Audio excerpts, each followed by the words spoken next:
Bonjour à tous et bienvenue. Aujourd'hui, nous allons faire une petite vidéo sur ce qui pourrait être donc la prochaine équipe de Real Madrid pour la saison 2024-2025. À la fin de la vidéo, laissez savoir ce que vous avez pensé dans les commentaires et abonnez-vous. C'est parti. Là, pour la saison prochaine, on sait déjà que le Real Madrid cible pas mal de joueurs de talent. Parmi ces joueurs-là figure un certain Kylian Mbappé. Au-delà de ça, il cherche aussi à se renforcer au niveau de la défense. Au niveau de la défense, particulièrement au niveau du latéral, de poste latéral gauche, ils ont besoin donc d'un joueur pour remplacer Ferland Mendy. Donc, il veut actuellement le défenseur donc du Bayern Munich qui est Alphonso Davies donc pour pouvoir remplacer Ferland Mendy. Donc, avec tous ces joueurs-là et tous ceux qui sont déjà dans le club, on risque de voir ici une équipe qui sera très compétitive pour la saison prochaine. Donc, en ce qui donc concerne ce qui pourrait être leur potentiel 11, voilà donc un potentiel 11 donc, qui pourrait convenir ici. Au niveau des bois, au niveau des goals, donc on aura Thibaut Courtois. Au niveau de la défense, de l'axe charnière, ici on aura Militao et Rudiger. Et en tant que latéral droit, on aura ici Carvajal et Alphonso Davies donc du côté gauche. Au milieu de terrain, nous aurons ici Tchouaméni. On aura en tant que récupérateur. Et sur les 2-8, nous aurons Valverde et Kroos.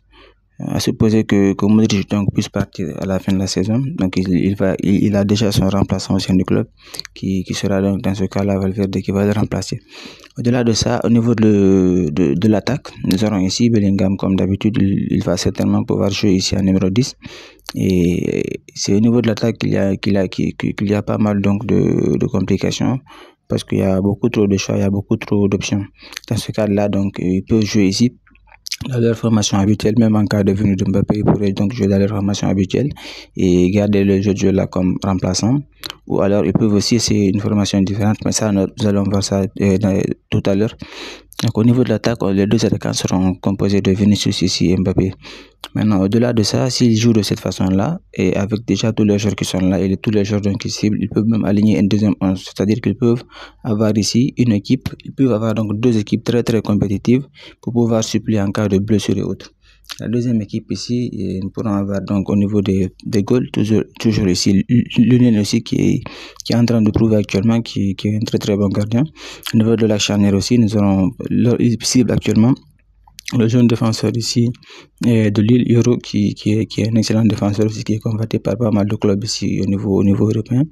Après, au-delà de ça, nous aurons aussi Alaba qui est une valeur sûre, qui peut même jouer en tant que titulaire, mais bon, comme il y a déjà Rudiger ici, il y a aussi donc Militao qui sont assez bons aussi, donc ça sera un peu compliqué.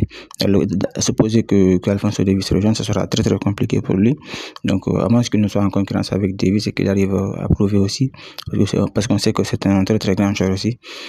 Donc on aura là-bas et Euro ici, et au niveau de latéral droit, Lucas Vazquez s'il reste aussi au club. Au niveau de latéral gauche, on aura ici Ferland Mendy qui est aussi très intéressant aussi. Par moment, il peut réaliser donc de très bons matchs.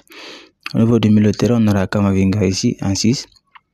Et pour les 2-8, nous aurons Ceballos ici et Güler s'il n'est pas trop blessé la saison prochaine. Et si le coach aussi Ancelotti décide de maintenir toujours la même formation, donc on aura un numéro 10 ici Brahim. Et au niveau de l'attaque, nous aurons ici Rodrigo et Endrick ici s'ils rejoignent donc le club à partir du mois de juin. Donc ça sera assez intéressant. Ce sera une équipe et deux équipes même qui seront très compétitives, qui permettront donc au club d'avoir ici une profondeur de banc qui sera très utile dans les grandes compétitions. Comme on sait déjà que le club joue dans presque toutes les compétitions. Chaque saison, ils sont engagés dans 3 ou 4 compétitions au moins. Donc ils auront besoin donc d'une profondeur de banc assez conséquente qui pourra donc les permettre de pouvoir compétir ici et de faire aussi face aux blessures, aux éventuelles blessures, parce que on sait que cette saison ils ont eu pas mal de blessures déjà, donc même si ça n'a pas trop affecté le résultat pour le moment, mais c'est toujours important d'avoir une profondeur de banc. Ça peut permettre donc d'éviter donc d'avoir de mauvaises surprises ici donc en pleine saison. Donc voilà, c'est tout en ce qui concerne ici donc la potentielle équipe de Real Madrid donc la saison prochaine. Laissez savoir ce que vous pensez de cette équipe là dans les commentaires. Si vous avez aussi d'autres suggestions aussi, laissez-les savoir dans les commentaires.